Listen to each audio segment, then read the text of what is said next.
The courtroom was silent enough to hear the faint hum of the overhead lights. Judge Marcus Hale leaned back in his chair, a smug smile pulling at the corners of his mouth as his gaze fixed on the young man standing at the defense table. No tie, no polished briefcase, just a faded hoodie, worn jeans, and a stack of dog-eared papers gripped tight in his hands. "Mr. Rylan," the judge said slowly, his voice dripping with condescension, "are you aware of where you are? This is a court of law, not some high school debate club." A ripple of laughter moved through the gallery. The prosecutor smirked. The bailiff glanced away, shaking his head, but Rylan didn't flinch. His dark eyes stayed locked on the bench, jaw tight. "I know exactly where I am, Your Honor," he said evenly, "and I'm here to fight for my client." The judge's smirk widened. "Fight? You think you're qualified?" Rylan stepped closer, his voice low but firm. "Qualified enough to prove you wrong." The laughter stopped, the air shifted, and in that moment, every man in the room knew this wasn't going to be an ordinary trial. The gavel struck once, sharp and final. Judge Marcus Hale leaned back in his high-backed chair, lips curling into a smirk as his gaze locked on the young man at the defense table. 17, maybe 18, no tailored suit, just a faded hoodie and worn jeans. A satchel bulged with papers at his feet. "Mr. Rylan," Hale said, tone thick with mockery, "are you aware of where you stand? This is a court of law, not some weekend debate contest." Snickers rippled through the room. Even the prosecutor allowed himself a thin smile. The bailiff shifted, trying not to grin. Rylan stood motionless, jaw tight, eyes fixed firmly on the bench. "Yes, Your Honor," Rylan replied calmly, "and I'm here to fight for my client." Hale's smirk deepened, leaning forward with calculated disdain. "Fight? You believe you're qualified?" Rylan stepped closer to the microphone, voice firm but even qualified enough to win. The courtroom went still. The gallery's laughter died in the space of a heartbeat. Hale tilted his head, studying the boy's composure. "Enlighten us, then. Let's all hear what you think passes for legal argument." The young man adjusted the stack of notes in his hands, the corners dog-eared and covered in scribbles. Across the room, Prosecutor Dalton Reeves slouched casually in his chair, pen tapping against a legal pad. To him, this was already won. Some kid playing at being a lawyer was just an amusing detour before the inevitable conviction. Reeves had the evidence. He had the witnesses. This would be easy. Cole Mercer, the man in cuffs at the defense table, shifted uncomfortably, his work-worn hands clenched, knuckles white. Cole was a mechanic by trade, accused of stealing from the dealership where he'd worked for over a decade. His eyes met Rylan's for a fleeting second. Trust, doubt, and desperation all mingled there. Rylan inhaled slowly, letting the silence hang before he spoke. "Your Honor," he began, "the prosecution claims my client embezzled funds. I intend to show the evidence against him is fabricated and the real thief is still free." Hale arched an eyebrow. "Bold words. Proceed." Reeves smirked, already drafting his counter in his head. Rylan reached into his satchel, producing a thick stack of papers. The courtroom's fluorescent lights caught the edges, the pages trembling only slightly in his grip. He placed them carefully on the table before the microphone, every movement deliberate, every pause measured. He wasn't here to fill time, he was here to dismantle the case. Reeves pushed to his feet. "Objection, Your Honor." This witness overruled. Hale cut in. "Let's indulge Mr. Rylan's theatrics. Continue." Reeves sat back down, jaw tightening. Hale leaned back, fingers steepled under his chin, as if settling in to watch a performance he assumed would fail spectacularly. Rylan straightened his shoulders. "This," he said, holding up the first page, "is the dealership's ledger from the past fiscal year. According to these numbers, money began disappearing 3 months before my client was ever given access to these accounts." A murmur passed through the gallery. Reeves rolled his eyes. "Perhaps you think that's coincident," Rylan continued, pacing slowly in front of the defense table. "Or perhaps it's proof that someone else manipulated these records. Someone with access, motive, and far more to gain." His voice never rose, but each word landed heavy, deliberate, as if hammering nails into the prosecution's case. Hale's smirk faltered ever so slightly. He exchanged a glance with the court reporter, then with Reeves. The young man was speaking with a confidence that didn't belong to his years or his lack of credentials. Still, Hale kept his expression neutral. "And you have proof?" he asked, "beyond speculation?" Rylan stopped pacing, turning sharply toward the bench. "Yes, Your Honor. But before I present it, I'd like to explain why I'm here at all." Hale's eyebrow arched again. "By all means, this should be entertaining." He gestured loosely for Rylan to proceed, still under the impression this would unravel. The young man rested his palms on the table, leaning forward slightly. "I'm here," he said, "because the man sitting beside me doesn't have anyone else, because he's already been abandoned by a system that's supposed to protect him, and because I promised someone a long time ago I'd never walk away from a fight like this." Reeves chuckled under his breath, shaking his head. "This isn't a boxing ring, kid. It's court, and you're out of your depth." Rylan ignored him. His gaze stayed locked on the judge. The moment felt heavier than the wood and steel around them, the kind of silence that shapes what comes next. A sharp creak from the rear doors broke the stillness. Every head turned as the bailiff moved to intercept a tall, broad-shouldered man in a charcoal suit striding into the courtroom. His polished shoes clicked against the marble floor.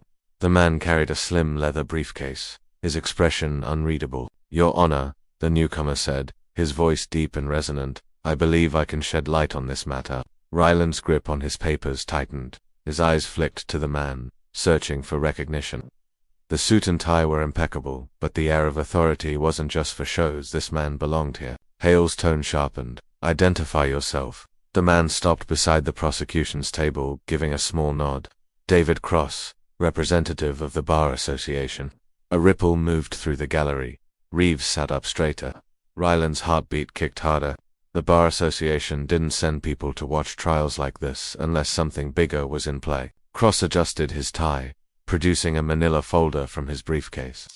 "We received an anonymous tip regarding an unlicensed individual attempting to act as legal counsel in open court." His eyes shifted briefly toward Ryland before returning to the bench. "Naturally, this is a matter of concern for the profession." Hale's smirk returned faintly. "I see. Mr. Ryland, it appears your presence here has raised questions." Ryland's voice stayed level. "I'm aware, Your Honor, and I'm willing to prove, right now, that my preparation and knowledge surpass that of half the attorneys who walk through these doors." Cross glanced between the boy and the bench. "Then perhaps we should let him try," he suggested. "Justice is not served by silencing someone who may be in the right credentials or not." The suggestion hung in the air. Hale's gaze hardened, weighing whether to allow this gamble. Finally, he sighed, leaning forward. "Very well, Mr. Ryland, I'll permit you to continue for now. But if I decide you're wasting this court's time, I'll have you held in contempt. Do I make myself clear?" "Crystal, Your Honor," Ryland said, a spark of defiance lighting in his eyes. The battle was far from over. A year earlier, Ryland would have laughed at the thought of standing here. He was just another kid finishing high school, spending more time on a basketball court than in a library. But that changed the day his older brother, Nathan, was arrested. Nathan had been on the verge of becoming a licensed attorney himself. It happened outside a downtown bar. Nathan claimed he was attacked, forced to defend himself. The other man, a wealthy businessman with deep connections, claimed Nathan started the fight. No one wanted to hear Nathan's side. Within months, the system swallowed him whole. 3 years in prison for a crime he didn't commit. The public defender assigned to Nathan's case barely put up a fight. Overworked, underpaid, disinterested. It was a slaughter. And Ryland sat in the gallery, powerless, watching his brother get torn apart by a system Nathan had believed in. That helplessness turned into something else, an obsession. He started spending his nights reading Nathan's old law books, studying court transcripts, learning the rhythm of cross-examinations and the weight of precedent. It wasn't about the challenge, it was about finding a way to strike back.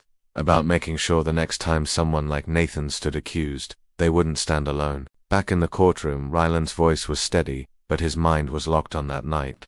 "Your Honor," he said, "the state's case rests entirely on circumstantial evidence provided by unreliable sources. The records I hold here undermine every timeline they've presented." He tapped the pages, each word calculated to slice through the prosecution's narrative. Reeves adjusted his tie, hiding his irritation. "Even if those records are accurate, you're not licensed to present them. This is an embarrassment to the court." His tone dripped with superiority, but Ryland didn't look away. He knew men like Reeves. They mistook youth for weakness, and that was their mistake. A soft creak from the rear doors broke the tension. A boy no older than 10 slipped into the room, clutching a thick brown envelope in both hands. His sneakers squeaked against the tile as he hurried toward the defense table. "You forgot this," he whispered. It was Sam Ryland's younger cousin. His parents were in the back row, their expressions tight with worry. Ryland frowned slightly. He hadn't told Sam to bring anything, but the moment he felt the envelope in his hands, he recognized it instantly, and his stomach tightened. Judge Hale's eyes narrowed. Mr. Rylan, what is in that envelope? The gallery leaned forward, hungry for drama. Rylan hesitated. The contents weren't for public eyes. They were personal, but with the judge's attention fixed on him, he couldn't simply dismiss it without raising suspicion. It's nothing related to the case, Your Honor, he said evenly. Hale's brow furrowed. I'll decide what's relevant. Open it. The boy's eyes met Rylan's. Show them, Sam whispered. His voice trembled. It's important. Rylan's pulse quickened. He knew opening it would invite questions he wasn't ready to answer, but refusing would almost certainly backfire. Slowly, he tore open the seal. Inside was a folded letter in Nathan's unmistakable handwriting. He didn't have to read it, he knew every word by heart. Nathan had written it the night before sentencing. It was filled with one thing: conviction, a plea for Rylan to never stop fighting. For justice, for truth, and for the people who couldn't defend themselves. Hale studied him for a long moment. Is it relevant to this trial? Rylan refolded the letter, slipping it back into the envelope. No, Your Honor, it's personal. Hale's gaze lingered before he finally waved it off. Then let's continue. Sam returned to the back row, his small frame disappearing between the seats. Rylan took a slow breath, refocusing on the case. His chance to break the prosecution's grip on the jury was slipping, but he still had a play to make. Before he could continue, the rear doors opened again. This time, it wasn't a child. It was a man in a fitted navy suit with a stare sharp enough to cut glass. He walked with the authority of someone used to commanding a room. Your Honor, he said clearly. My name is Victor Hayes. I represent the district attorney's office. The gallery erupted in whispers. Rylan tensed. This wasn't a friendly drop in. Hayes's presence meant something was about to shift hard. Hayes set his briefcase on the prosecution's table and faced the bench. I'm here to address the defendant's representation. Allowing an unlicensed individual to argue a case sets a dangerous precedent. The court cannot ignore this. Rylan's jaw tightened. Your Honor, I understand the unusual nature of my position, but my client's rights come first. If no one else will defend him, I will. His voice didn't waver. Hayes smirked faintly. Passion doesn't replace law, and sooner or later, it will cost your client dearly. Hale leaned forward, eyes narrowing. We'll see. But in that moment Rylan knew this fight had just escalated. The next witness was called, and Rylan's stomach tightened when he saw who walked in. Tall, polished, and radiating arrogance. Gregory Vance, the same businessman who had stood across from Nathan in that alley years ago. The man whose lies had buried Rylan's brother alive. Vance adjusted his cufflinks as he approached the stand, his smirk aimed squarely at the defense table. Rylan kept his face blank, but inside every muscle wanted to tighten into a fist. Hale watched the man settle in, swearing him in with barely concealed impatience. Mr. Vance, Hayes began smoothly. Do you recognize the individual standing at the defense table? Vance gave an exaggerated glance toward Rylan. I do. He's the same boy who tried to interfere in my case years ago. Even then, he was disruptive, obsessive, unable to respect the court's authority. Rylan's jaw flexed. Objection. Your Honor, irrelevant to the current case. Hale waved him down. I'll decide what's relevant. Sit. The gallery shifted uneasily, sensing tension under the formalities. Hayes leaned closer to the stand. And what does that say about his ability to defend a client today? It says, Vance replied smugly, that he's too emotional, too invested, and too inexperienced to see the truth when it's in front of him. Murmurs filled the gallery. Rylan gripped the edge of the table hard enough for his knuckles to pale. When it came time for cross-examination, Rylan stepped forward, his voice deceptively calm. Mr. Vance, you claim I was disruptive. Can you point to any documented instance where the court sanctioned me for my conduct? Vance hesitated, smirk faltering slightly. No, but no further answer required. Rylan cut in, his tone sharpening. And when you say I couldn't see the truth, what you really mean is that I refused to believe your version of events. Isn't that correct? Vance shifted in his seat. That's your opinion. It's more than that, Rylan pressed. Because in my brother's trial, key video footage was mysteriously ruled inadmissible. Footage that contradicted your testimony. Would you care to explain why that was? The smirk vanished completely. I'm not here to discuss that case, Vance said tightly. Hale glanced toward Hayes, sensing the discomfort. Answer the question, Mr. Vance. But before the man could, the courtroom doors swung open. A man in a wrinkled suit stood there, breathing hard as if he'd run the whole way. In his trembling hand was a small black USB drive.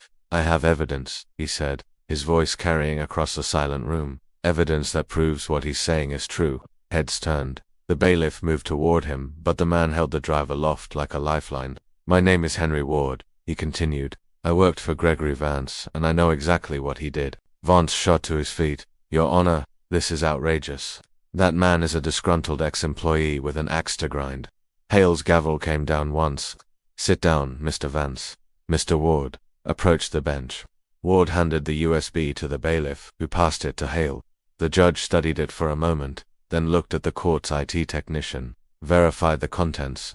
The technician left with the drive, tension hanging like a thundercloud over the room. Ryland's pulse hammered. If Ward was telling the truth, this wasn't just about Cole Mercer anymore, this was about Nathan, about every lie Vance had told to save himself. And if the footage was real, everything could change before the day was out. The courtroom air felt heavier with each passing second. The technician returned, laptop in hand, and approached the bench. Hale leaned forward, his tone sharp. "Well, it's genuine," the technician confirmed. "No signs of tampering. Date stamps match the night in question." Murmurs swept the gallery. Ryland gripped the edge of the table, his breath tightening. Hale gave a short nod. "Play it." The screen flickered to life. Grainy black and white footage from a security camera. A busy bar, patrons laughing and drinking. Then Nathan appeared, calmed hands in his pockets. He exchanged a few words with Vance, then turned to leave. Vance grabbed Nathan's arm, pulled him back. Words were exchanged inaudible but sharp. And then it happened. Vance shoved first. Nathan stepped back, hands raised, trying to calm the situation. But Vance lunged forward and swung. The fight was brief, but clear. Nathan was defending himself. Gasps erupted across the gallery. Ryland stared at the footage, his hands trembling at the confirmation he'd chased for years. Vance, once smug and composed, now sat rigid, color draining from his face. Hale's eyes narrowed. "Mr. Vance, care to explain this?" Vance stammered. I don't recall." Hale's voice dropped. "Enough. You lied under oath." The judge's tone left no room for doubt. Ward stepped forward from the gallery. "That's not all. I've got records showing Vance ordered the footage, buried paid people to make it vanish." The murmurs turned into a full-blown uproar. Hale banged his gavel. Quiet in the court. Ryland took a single step toward the bench. "Your Honor, this not only discredits Vance's testimony, here it proves my brother was wrongfully convicted. And if he lied once, how can anything he said about Cole Mercer be trusted?" Hayes stood, his jaw tight. "The state will need time to review." Hale cut him off. "No, Mr. Hayes. I've heard enough for today. Vance is ordered into custody for perjury and obstruction of justice." Gasps again filled the room. Two bailiffs approached. Vance rose suddenly, eyes burning at Ryland. "You think this ends here? Boy, you have no idea what you've started." But his voice cracked, his defiance shrinking as the cuffs locked around his wrists. As the bailiffs led him away, Ryland felt a strange mix of victory and foreboding. The truth was out. But the way Vance looked at him, it wasn't over. Not even close. Hale turned back to the defense table. "Mr. Ryland, in light of this development, you may continue representing your client until further notice." The judge's tone was grudging, but there was something else, respect, buried deep. Cole Mercer leaned toward Ryland. "Kid, whatever happens, you just saved my life." Ryland gave a faint nod, but his eyes stayed locked on the courtroom doors where Vance had disappeared. He knew the fight had shifted from the courtroom to something much bigger. The courthouse steps were chaos. Reporters shoved microphones toward Ryland, cameras flashing with every movement. Questions flew from every direction about Cole Mercer, about Vance, about the footage. Ryland kept his head down, pushing through the crowd. This wasn't the time to celebrate. Not yet. Beside him, Cole was in shock. Free for now, but still shaken. "Kid, I don't know how to thank you." Ryland gave a small nod. "Thank me by staying clear of trouble. This isn't over." Cole's brow furrowed, but he didn't argue. He knew Ryland meant it. Henry Ward caught up with him on the sidewalk, glancing nervously over his shoulder. "You don't understand," he said quietly. Vance was connected. Deep. There are people above him who don't want the truth coming out. He was just one piece of it. Ryland's eyes narrowed. "Then we find the rest." Ward hesitated. "Careful. They'll come after you. I've seen what happens to people who dig too deep. Some disappear." He didn't have to elaborate. The weight in his tone was enough. That night Ryland sat at the small desk in his apartment, Nathan's law books stacked high beside him. His brother's letter lay open, its creased edges soft from years of handling. He traced the handwriting with his thumb, thinking about the footage, the proof. Nathan was still locked in a cell because of Vance. Now that proof was in the open, Ryland could try to overturn the conviction, but Ward's warning kept replaying in his head. If Vance was just a pawn, the real players wouldn't stay in the shadows for long. Determined, he opened his laptop and began digging. Public records, corporate filings, financial disclosures, anything with Vance's name attached. It didn't take long to find something strange: large wire transfers to a consulting firm with no obvious business purpose. The dates lined up with key moments in Nathan's trial. Transfers made just before the footage vanished. Transfers again before certain witnesses suddenly changed their testimony. Ryland jotted the firm's name down, underlining it twice. Whoever ran it had been paid to bury evidence. He leaned back, eyes scanning the name again. Then his stomach dropped. One of the firm's former employees was listed as Henry Ward. Ryland stared at the screen, mind racing. Ward wasn't just a whistleblower, he'd been inside the operation. The next morning, Ryland tracked Ward down at a diner far from the courthouse. Ward was hunched in a corner booth, coffee going cold in front of him. "You found me fast," he said, not looking up. Ryland slid into the seat across from him. "We need to talk about the consulting firm." Ward sighed heavily. "You don't stop, do you?" Ryland didn't answer. He just leaned forward. "That firm took money to destroy my brother's case. And yours. Who else have they buried?" Ward's gaze hardened. "You don't want to know. Trust me." "I do," Ryland said quietly. "Because the only way to beat them is to drag every single one of them into the light." Ward studied him for a long moment, then nodded reluctantly. "Fine. But once we start, there's no going back." Ward slid a manila folder across the diner table. Inside were bank statements, encrypted emails, and invoices linking the consulting firm to multiple corporate and political clients. "This isn't just about Vance," Ward said. "These people have been fixing cases for years, paying to bury evidence, paying to ruin lives." Ryland flipped through the pages. Every line confirmed what he feared: this was bigger than Nathan's case. "We need proof that ties them directly to the bribes," he said. Ward nodded slowly. "Then we're going to have to go inside." That night, they parked 2 blocks from the consulting firm's downtown office. Ryland pulled a black cap low over his brow, Ward zipping a flash drive into his jacket pocket. "We go in, grab the files, get out. No heroics," Ward muttered. The lobby was dark, save for the dull hum of vending machine lights. They moved fast, bypassing the elevators for the stairwell. The server room was on the second floor, a narrow space behind a locked glass door. Ward knelt, picking the lock with practiced ease. Inside, the air was cool, humming with the sound of running servers. Ward plugged in the flash drive, eyes darting over the progress bar. Come on," he whispered. Every second stretched like an hour. Footsteps echoed in the hall. Heavy, deliberate. Ryland's pulse spiked. He moved to the doorway, peering into the dim corridor. 2 security guards appeared, flashlights cutting through the darkness. "Hey, stop right there," one barked. Ward yanked the drive free. "We're out of time." They bolted, the guards giving chase. Down the stairwell, across the lobby, and into the night. Breathless, they didn't stop until they reached the car.